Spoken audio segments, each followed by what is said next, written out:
but Exactly. they may want to go hang out with a group of friends at a bowling alley or a Boys and Girls Club or a restaurant or things like that. But we don't have a lot of that around here. No, So. and like, why can't I come out my house right in my backyard and be able to come and be like, hey y'all, come see Elton. What do you do for fun? Man, that's always a good question. Dayquan, what do you do for fun? So for me, might play me a little Madden. I'm not coming in with big plans. I'm ready to change this. I'm looking to give a fresh perspective and a voice from where I'm at to where we're going, and to be able to bridge the gap between here and myself and my team. We have a nice thing kind of laid out. And right now, it's not really about the money. It's the motivating people to get out and vote. You're now listening to the Lead the Way podcast.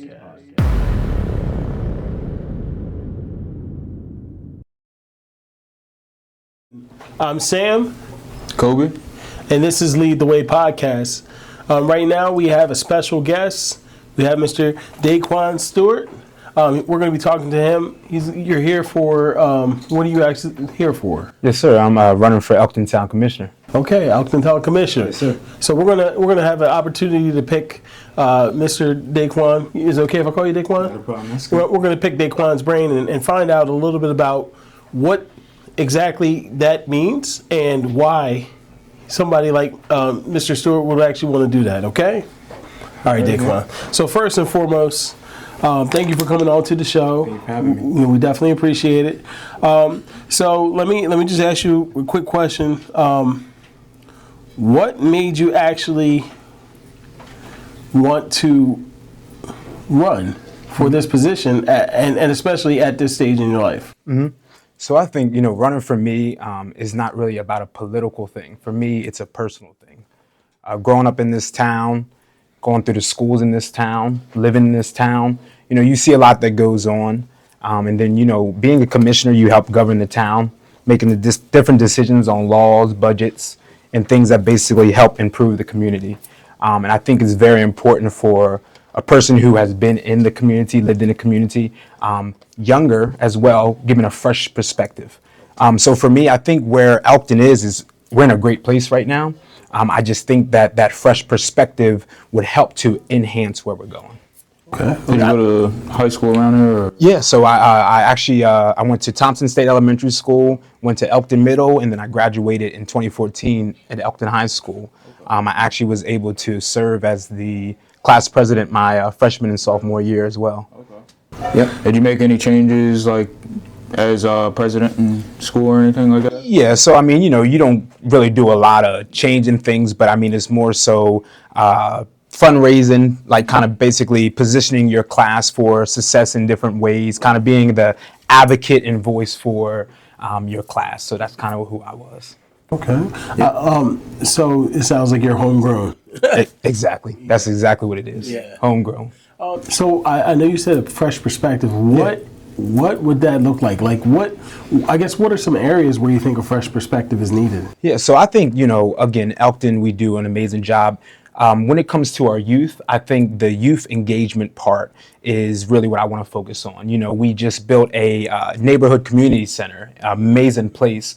They do an amazing job there. I just think because times have changed, things have changed, making sure we have those structured programs that really tailor to our youth is important to me. So being able to strengthen what remains is what I call it. Like we have different programs all over here in Elkton, but being able to get everybody at the table collectively together, focusing on one important thing, which is our youth, and advancement is one of those things that I want to give my voice to.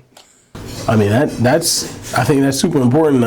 It's definitely not a lot to do around here for younger crowds and things like that. So, as far as you making changes, do you have like any plans for right now that when you do make commissioner, that you're looking to make around there? So I think, one thing about, going into an office like this, you have to first go in just like any other job. Right. You go in, you kind of see what things look like, you kind of see where we are as a town, because again, we're not doing everything bad. So you go in, you rely on those people who have been in office, and you kind of see where we are, and then we have a mayor, so the mayor helps to set that vision for the town. So you kind of see where that person's head is as far as a vision, and then you build from there. So for me, I'm not coming in with big plans. I'm ready to change this. I'm looking to give a fresh perspective and a voice from where I'm at to where we're going, and to be able to bridge the gap between here and here. So that's where I'm at.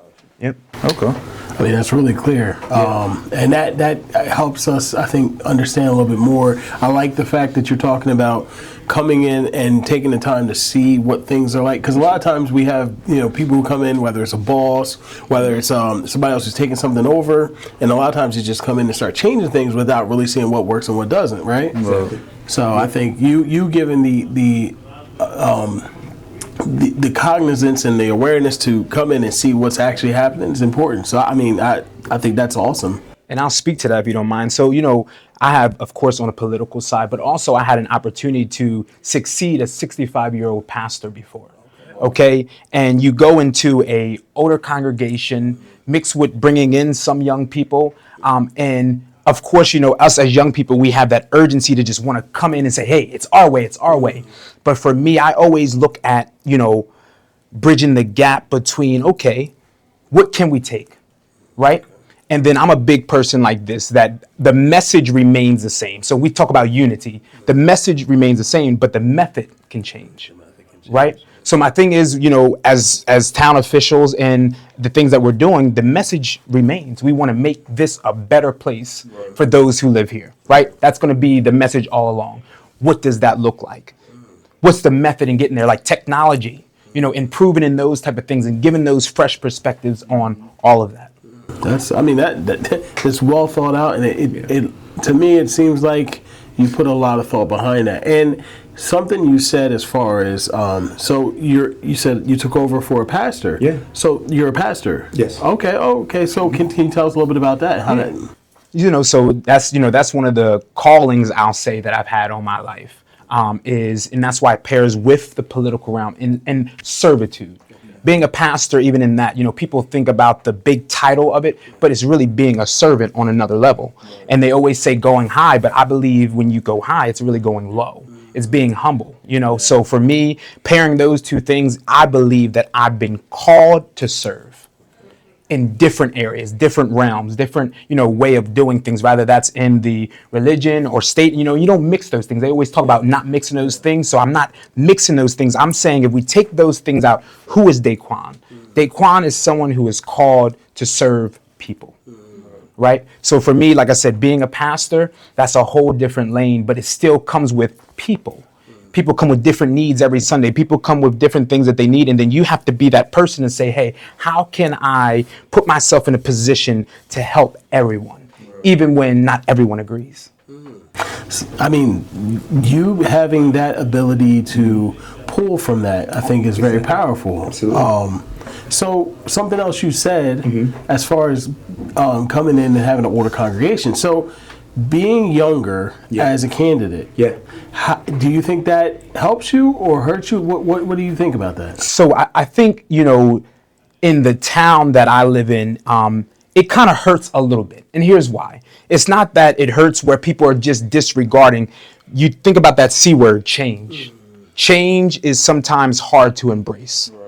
But when they can see the change being lived out through a certain person, I think that's what it is too. So right now, as I'm out knocking on doors and as I'm out speaking with the different department heads and everything like that, there's a glimpse that's like, maybe we are open to some type of change, right? But it is a difficult thing to embrace. So rather it was pastoring, rather it was political realm, change is hard for everybody. Changes. And because you basically change, you make change, is there anything that you see that this area lacks? Yeah, I think, again, I keep saying it, I'm gonna keep going with the fresh perspective.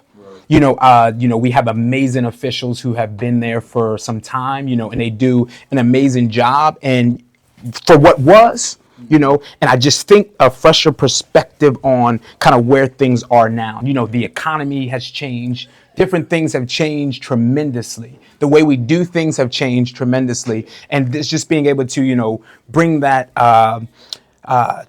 initiative up You know what I mean? Because right now, reaching people in transparency, one thing I always talk about is with our town is we have a Facebook.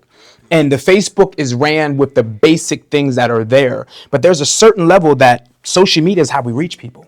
A lot in this generation and different people is how we reach people. And that's one of the things that I believe we can improve in. People always talk about, man, they didn't update us about this, didn't update us about that. I think the transparency paired with technology improvement would then put us at a level to where we're bridging that gap. Yeah. I mean, and, forward thinking, I think your awareness when it comes to, talking about technology and, AI is replacing jobs, right? Absolutely. Like, and I saw a report, one of the former execs from Meta, she was actually saying she started a nonprofit because she was trying to help students who were coming out of college find new jobs because AI is going to be replacing that. I think that is kind of something that's happening, not just nationwide but worldwide. As far as we're having the current generation that's in charge not moving fast enough or seeing how these things are happening. And I like how you are talking about that. Facebook seems like something small, but social media, emergency management, I know that's a big deal. Getting in touch with people, so things like that is very important. If I guess. Should I say, when you become commissioner? I like that. How do you plan to, because I know you preached a message of, and I say preached because it was very clear, I know it crosses both boundaries. How do you think you'll deal with some of the outliers who are still trying to hang on to the old ways of not really doing that transition? So again, I think that because I have such a respect for elders, and I have a good respect for, again, those who have basically sat in the seat. I'll set it up like this. So for instance, right now it's a mayoral year right now. So you have the mayor's seat and then 2 commissioner seats open. Right now, currently, we have 2 that have 2 more terms left. And they're the older people who have served for a long time. Okay, so they're there. They're not going nowhere. They have 2 more years, right?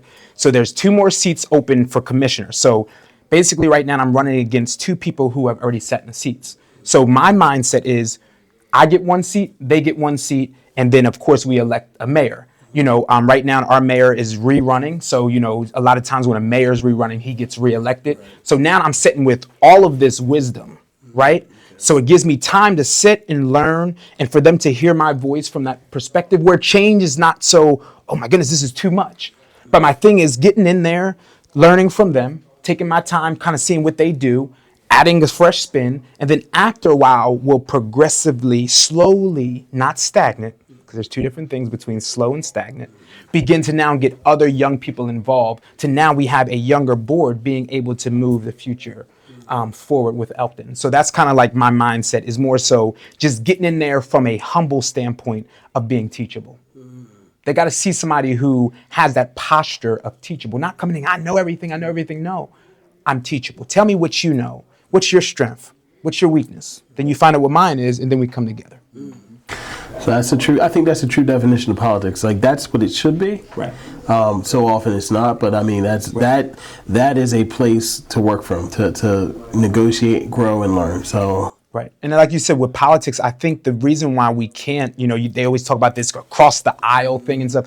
When you take all of that away, Democrat, Republican, black, white, you take all of that away, we're people, right? Yeah. We're people living in an imperfect world, right? So when you take all of that, I am that middle guy who says, hey, your way is not right or wrong. Like, you just have a different point of view and different perspective. I shouldn't just shun you away because you're a Democrat or this, it's not a way of doing things. It's, like I said, being unified for one agenda moving forward. So that's kind of where I'm at, man. I see different things from different perspectives. I was raised by a Caucasian family. My mom worked, she was a nurse, she worked very hard, and there was a Caucasian family in my community who helped to raise me. So I seen things from different sides.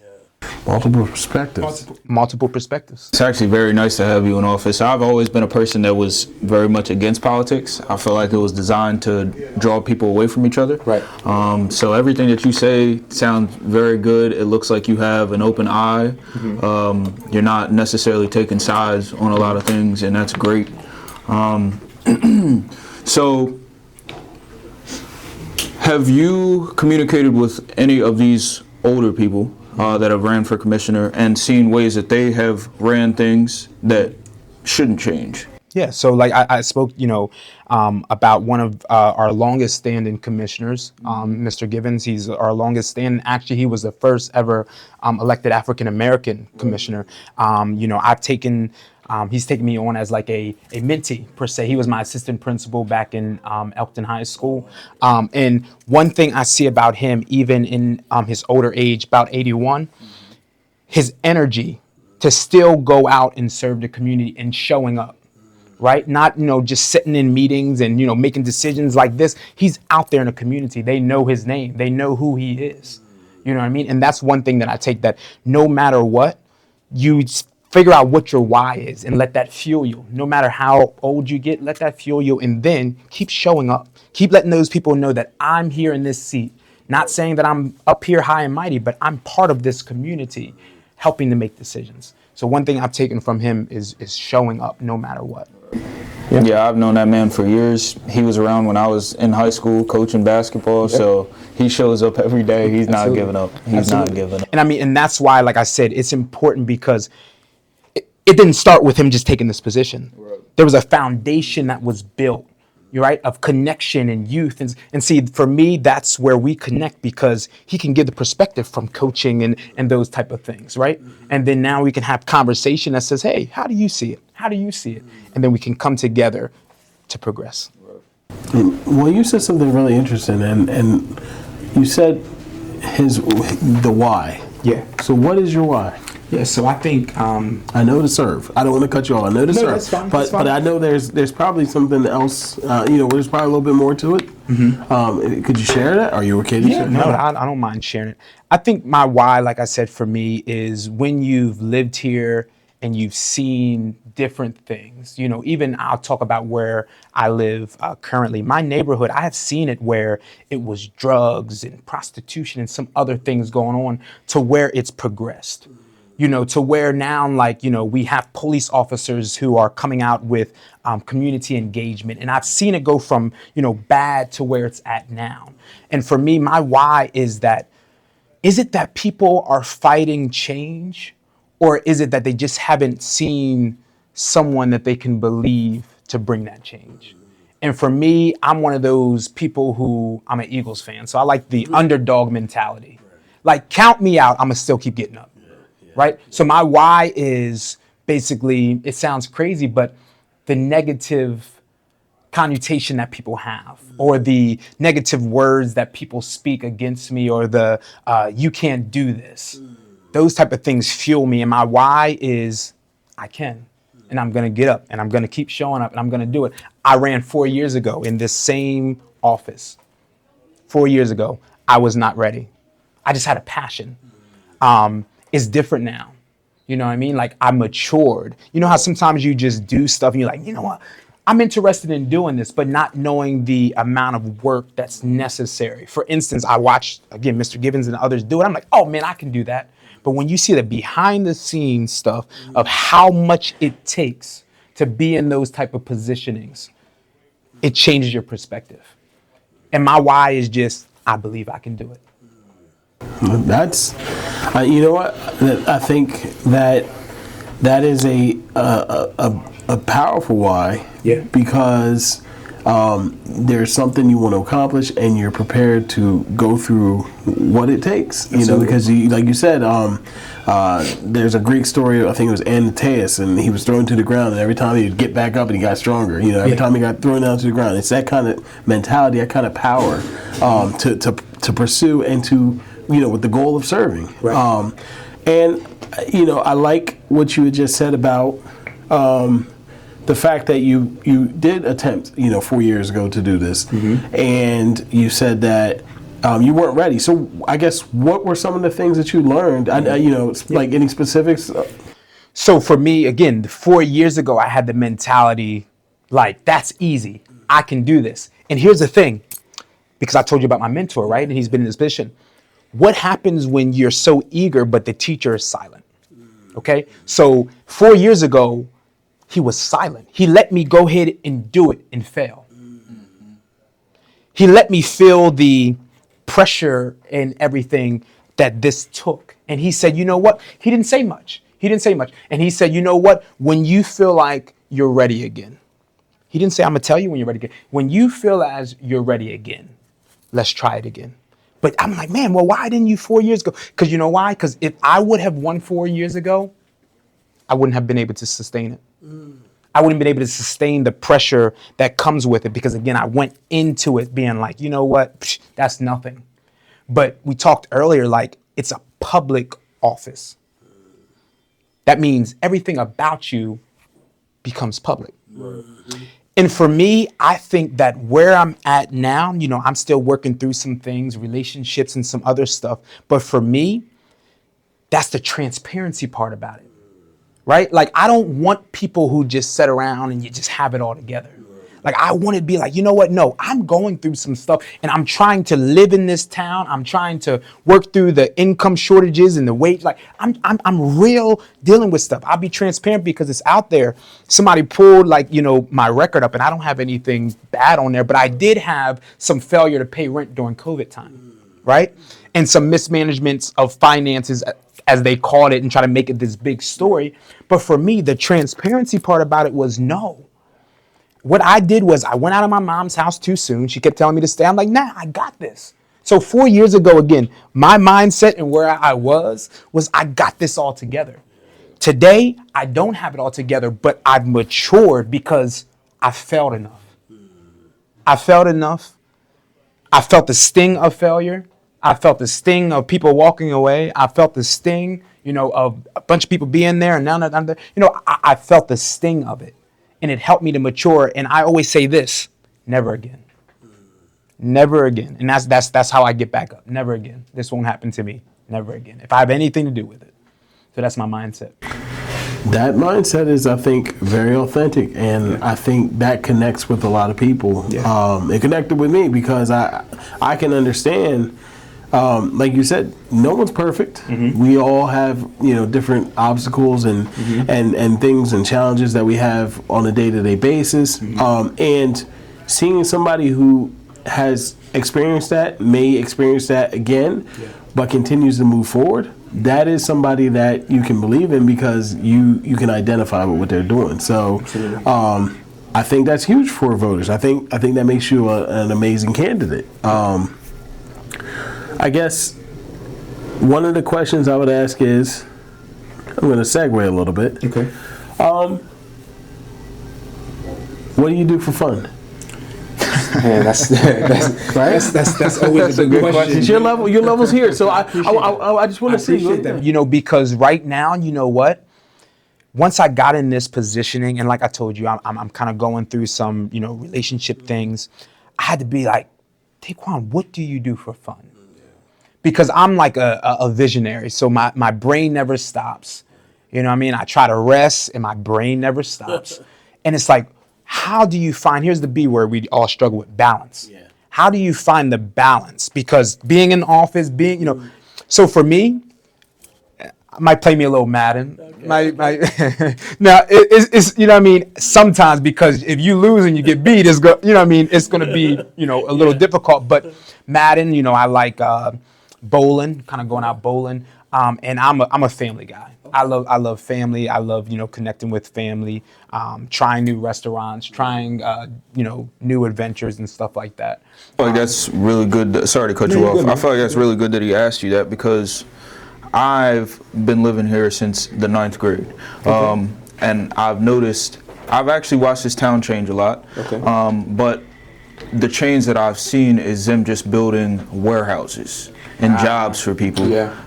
Not necessarily the best jobs to make success or make $100K a year kind of thing, but there's not much fun around here. Right. So is that something that you were looking into as running for town commissioner to invest in, like build more community centers for kids or like a boys and girls club or something like that? Because I grew up with things like that. We were able to go play basketball. They had video games there for us to play, and it just kept kids out of trouble, you know? Right. So is that something that you've looked into, like if you do get commissioner? Yeah, so I mean, again, that's why I'm going to come in with a fresh perspective to be able to make sure those things matter. Because, you know, again, all of our elected officials, they do an amazing job. But because of the age difference, their mindset isn't thinking about what you just said. But when we can bring somebody at the table who's thinking about what you just said, where it's like, okay, great, but where's the recreational, what you do for fun beyond the whole budgets and everything? What can we do for fun? For instance, you know, we have, like I talked about the neighborhood community center. Right now we have a big project called South Fields out there that they're building, which is going to bring some people and bring some revenue. But then the question becomes, once that comes, what are we doing with it? Right. And then I think sometimes when people are kind of set in their ways, they look like, let's not bring too much fun because then this is what's going to happen. Or I'll say like this, someone said when I started running, they said, he's just coming to turn this into a little Baltimore. So I'm thinking to myself, well, what does that mean? So they attach recreation and those young people, different things like that into crime, high crime, and those type of things. You know what I mean? So for me, I'm going to have to sell it for sure because I'm going to get questioned a lot, but I want that. I want them to be able to say, you know what, we're not disregarding what you're looking for as far as recreation. Just let us know. I'm a let's be proactive, not reactive type of person. So what does that look like? So there's a lot of programs that we do have, but I think at this time where we are, a lot of things are hidden.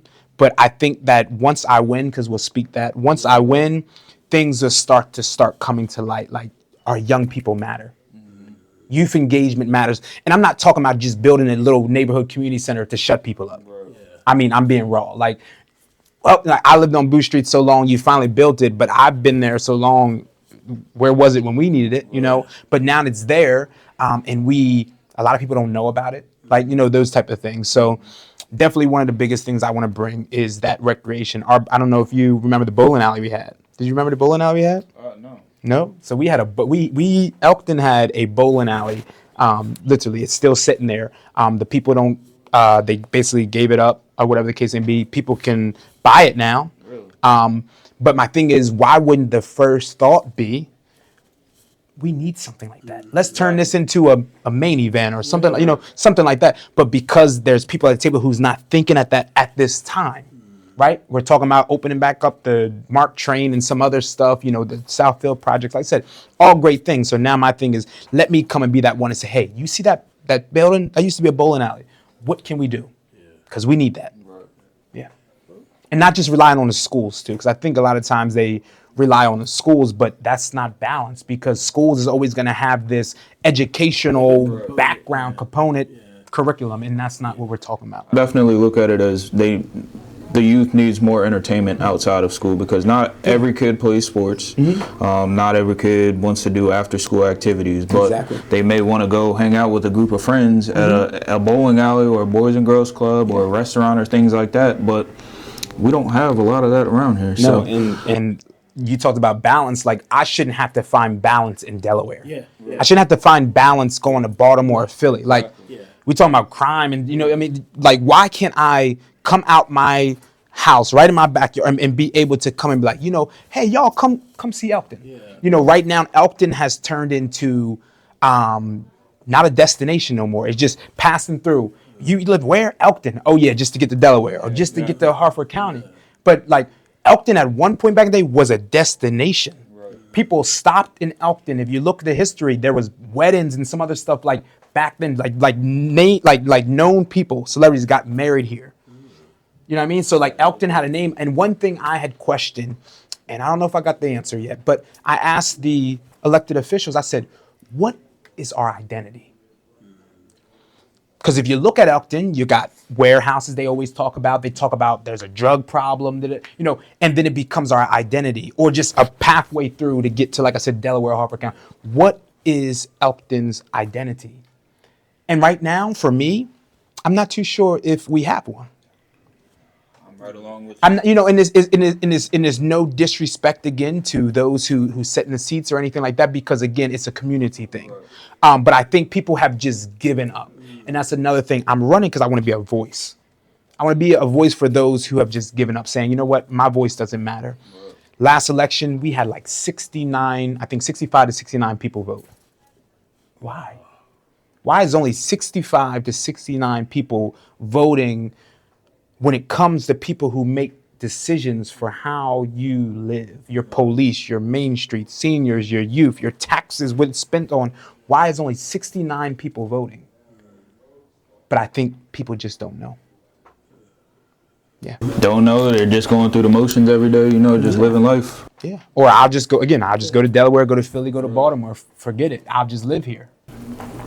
So it's really interesting you said that, because those things are important. And I know, like Colby said before, he wasn't always somebody who was interested in politics. Politics are important because they do affect us, Right. which I think we can all agree. But there's not always value in a candidate, But I think the other side of that is that awareness you were talking about. So can we ask, what are some things that you've done, I guess, as far as grassroots, foot to pavement, getting out and trying to get people more aware of what's going on and the importance of voting? Yeah, so I've had several listening sessions where basically I just show up and say, hey, I'm just here to listen to you. I've done one, on Main Street. I have one coming up actually this Tuesday at our Cecil County Library. Again, I'm coming just to listen. I've been into the schools all my life. I've volunteered, tutored, mentored. I also worked for nonprofits. A lot of times, in this area, I've worked with nonprofits. It's very important to serve in that type of capacity. I worked with a homeless organization, the less fortunate, again, being a voice for them. Going out to the different communities, knocking on doors. I have a team that goes with me, and we kind of go out and knock on doors and talking with everyone. You hear a lot of the same stuff. Oh, we didn't know about the election, or we didn't know that we even had town commissioners, or what is a town commissioner, or and it's one of those things where I think it's turned into only servicing a particular group or community. Right. And then one thing, we have a neighborhood around here called Patriots Glen. Great neighborhood. But the stigma is, hey, if you win Patriots Glen, you win the election. I beg to differ. I say we have way many more communities around here. It's that we awaken those communities who haven't voted. So then it turns into, it's not that you just a pathway through is winning by one community, but because we are the town of Elkton, we say we are Elkton, everybody's voices matter. So when I heard that at a debate, I said, that's a call to action.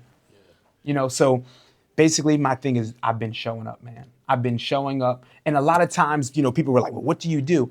I'm not a camera person. So a lot of times if you see me feeding the homeless, or you see me, mentoring a young man, or, you're not going to see it on camera. I don't do stuff for the publicity of it. That's not who I am. My heart, again, like I said, is a servant. You know what I mean? So that's where I'm at. I'm on the streets. I'm on the streets. I think that's super important, and I think what you said is very important. That's why we're very appreciative for you coming on the podcast. Being able to share and really kind of get your voice out and enlighten us on some things. Yeah. As far as what a commissioner is and what they do and the value of Elkton, and even some of that background of Elkton. I'm one of the people. I'm actually. When I think of Elkton, I don't. That's always been like. It's always like, Elkton is how you get somewhere. You get from point A to point B going through Elkton. Right. And it's just because the awareness, So is that something that you'd like to do as well? I know you were asking about the identity of Elkton, but what about the education of Elkton's past and how that can inform its future? Is that something that you're looking to do as well? Yeah, so we do a great job. One thing I can say is preserving history here. I just think that, not everybody knows that living, like you said, you lived here. the rich history that we do have. And I think when you actually learn the rich history that we do have, it kind of gives you a awakening moment. Like, you know what? Again, like I told you, back then, weddings. Like I said, you look it up, there's a lot of people who were famous who got married here. And we had an identity of a lot of things. Our main street, we had I don't know, remember the Howard House? We had the Howard House down there. Yeah, so it was nice, nice restaurant, a family restaurant. Back then, people lived on top, like kind of a hotel kind of style, whatever the case may be. And because your main street is important, that's the heart of your town, right? If people don't see anything else, if we're passing through, that is the heart of your town. So right now, kind of where we're at, we're in rebuilding mode. So the building kind of burns. So if you kind of go down, it's not too appealing at the moment. But again, I think it's that, you know what? We've been here before, where Main Street was, as we would say, popping, lit. You know what I mean? We can get back to there. So where it's not just people passing through, but Elkton becomes a destination because we've been there before. Definitely think it plays a role that everything looks very outdated Right. Here. So are you looking to, either update it, or are you looking to keep it the same and then just make it like the sign out front look better, or what? Yeah. Yes, as a commissioner, you're limited in such things you can do through our charter. We have a charter, so we have different things that we kind of go by. But I've sat in some town meetings lately, and they are looking to improve the appearance side of Main Street. And they're looking to do some things, like you said, it's kind of outdated. Because again, you have a difference between preserving the history and then adding some new stuff. So a lot of stuff on Main Street is historic. So it's a certain way you have to do things. You talk about infrastructure and those type of things. So it's a lot that goes in it. Even though we see what it looks like, man, those people, they work, public works, they work hard, because again, it's historic. So you can't touch certain things. You got to get grant money for certain things. You got to wait for certain things, vote on certain things, those type of things. So I say this, the plans that I've heard so far and what's coming, we're in a great place. And I think we'll start to see some improvements where it doesn't look so old or doesn't feel so old. And I think we'll start to see Elkton blossom again in the next year or three. That's really good. I think restoring the pride, of the Elkton community is a big day. Yeah, you want to be able to say, I'm from Elkton. You know what I mean? People, like I said, when I went and pastored up in Hartford County, they're like, Elkton, what's up? Or like I said, it's just I passed through there on 95 to get to certain, but no, I'm from Elkton. I want to be able to proudly say that. And then when they say, well, what are you proud about? Our identity. Come check us out. Come see us, and then really be, I look at, this environment here coming into, to do the podcast, and this place should be flourishing with businesses and some other stuff in here. This is a vital part, you know what I mean? So I just think that we are at that. I always say this, we're not in trouble, we're in transition. It's not, there's some people, I'm moving out of Elkton. Give it a second. Give it, we're right in that middle point, right, of a breakthrough. That's kind of where we're at. So for me, it's a lot when you get and run for office, you see how much it takes, and it's a lot. And I know we complain about things, but it takes a lot to make decisions. It takes a lot to vote on things. Money, it's not free to run. So money's important, economic development, economic growth. But like I said, I've heard some plans, and I think our current mayor, who is, running for re-election, he has some good plans along with the board, who has voted on some things coming. And I believe that I would just add to that for a fresh perspective to get things rolling. Oh, thank you for that. Yeah. I guess one thing that I'd like to, because you were talking, and that's true, because you are running and because the election's coming soon, how can your supporters or people who would like to vote for you, how can they support you? I guess is there, because it does take money to run. Is there somewhere they can donate, or how do they go about doing that? And what are some, what do you ask? Yeah. So right now, we're 16 days away. Like right around the corner. Right now, I would say that I have, a lot of yard signs and a lot of literature and those type of things. I think at this point right now is just motivating people who live in the town to come out and vote. Okay. I think right now, money maybe in the beginning was important, but right now with my 16 days, myself and my team, we have a nice thing kind of laid out. And right now it's not really about the money, it's the motivating people to get out and vote.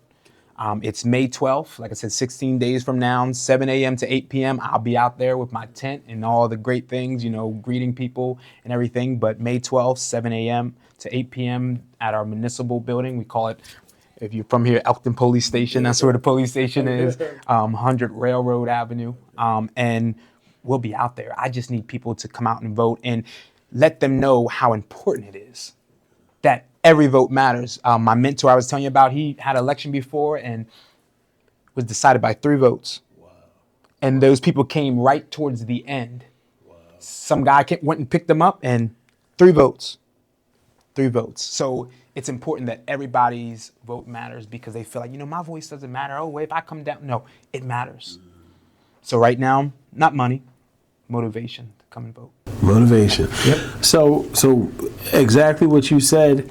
Every vote does count. You know, in this kind of race, you know, in this small community, it's important that everybody comes out and does their part. Absolutely. Especially when, you know, again, I'm running against 2 people who, these are their seats. They've been in the seat, you know, so I'm trying to now get out to earn people's votes. My family members, they laugh all the time. I talk with them as if they're just residents of Elkton. Right now, you're not my family member because I have to earn your vote, right? Like, you know, I've attended churches around here. No, I'm not going to assume you're just going to vote for me. I have to earn your vote. Why should we vote for Dayquan? Why? You know, so I have to make sure that I'm out there. I do have a website, like where is my campaign page where you can go there and find out more about me. And yeah, social media, I'm out. It's Dayqaun Stewart, not hard to find. I'm there. And again, I'm a people's person. I want to connect. I want to build. I want to have conversation. I want to engage with people. And here's this. We're not going to speak it this way, but I'm going to say it. Even if I lose, my passion is still to be involved.